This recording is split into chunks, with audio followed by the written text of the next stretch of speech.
দুপুরবেলা আমাদের আজকে মেনু হচ্ছে ভোলা মাছের ঝাল। ভোলা মাছের ঝাল হবে, আর এটা হচ্ছে শিক পালংয়ের তরকারি, মটরশুঁটি দিয়ে, মূলো দিয়ে, আলু দিইনি, আলু খাওয়া আমার মানা। মটরশুঁটি বেগুন দিয়ে ওই ঘুষো চিংড়ি মাছ দিয়ে শিক পালংয়ের তরকারি হচ্ছে। কারা কারা খেতে ভালোবাসো।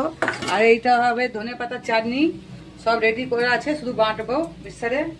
আর এটা মটরশুঁটিটা সিদ্ধ করে রাত্রেবেলা মুড়ি খাওয়া হবে, সিদ্ধ করে রেখে দিচ্ছি। আর উচ্ছে ভাতে দিয়েছি, পিঠো খেতে হবে আমাকে রোজ 2টো করে উচ্ছে ভাতে। তোমরা কারা কারা খাবে চলে এসো, উচ্ছে ভাতে ভালোবাসো আর ভোলা মাছের ঝাল খেতে যারা ভালোবাসো ঝটপট করে আমার পরিবারে চলে এসো। পরের রেসিপি দেখবে কি করে রান্না করি ভোলা মাছের ঝাল। আর শিক পালং তরকারি তো হয়েই গেছে, তোমরা দেখছো। শিক পালংয়ে দিয়েছি মূলো, বেগুন, মটরশুঁটি, আলু দিইনি, আলু খাওয়া মানা বলে, যে ওই তো ঘুষো চিংড়ি মাছ দিয়ে তরকারি হচ্ছে। রেসিপি হচ্ছে এই যে কড়াই দেখছো তেল তেতে গেছে, তেল দিয়েছি সাদা তেল। এই যে মাছ ছাড়লাম, মাছের নুন হলুদ মাখিয়ে দিয়েছি, যে মাছ ছাড়লাম বন্ধুরা।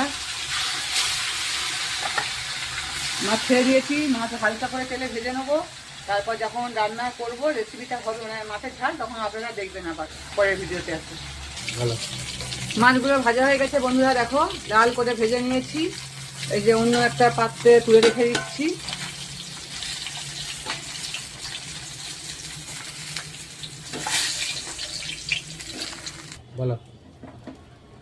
প্রথম টমেটো দিলাম বন্ধুরা, তারপর টমেটো একটু গোলার জন্য একটু নুন দেবো। তোমরা একবারেও নুন দিয়ে দিতে পারো,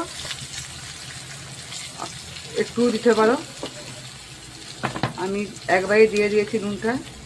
তারপর দেবো আদা রসুন পেস্ট, দেবো, এটাকে ভাজবো একটু।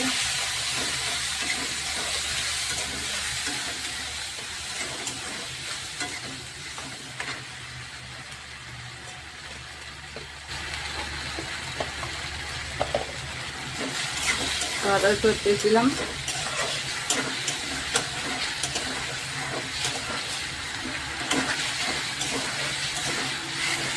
এবার দেবো পেঁয়াজ বাটা, পেঁয়াজ পেস্ট মিক্সারে করে রেখে দিয়েছিলাম পেঁয়াজ বাটাটাকে, পেস্ট তেলে নাড়বো। এটা যখন মানে পেঁয়াজ আর আদা রসুন যে দিয়েছি, এটা যে চটপট চটপট করছে, যে ছিটকাচ্ছে, একটু সামান্য হলুদ গুঁড়ো দিয়ে দিবে, তাহলে আর ছিটকাবে না।